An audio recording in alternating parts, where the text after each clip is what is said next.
சங்கீதம் 12ஆம் அதிகாரம். இரட்சியும் கர்த்தாவே, பக்தி உள்ளவன் அற்றுப்போகிறான். உண்மை உள்ளவர்கள் மனுபுத்திரரில் குறைந்திருக்கிறார்கள்.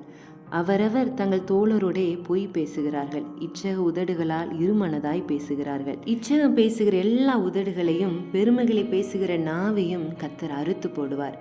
அவர்கள், எங்கள் நாவுகளாலே மேற்கொள்ளுவோம், எங்கள் உதடுகள் எங்களுடையது, யார் எங்களுக்கு ஆண்டவன் என்று சொல்கிறார்கள்.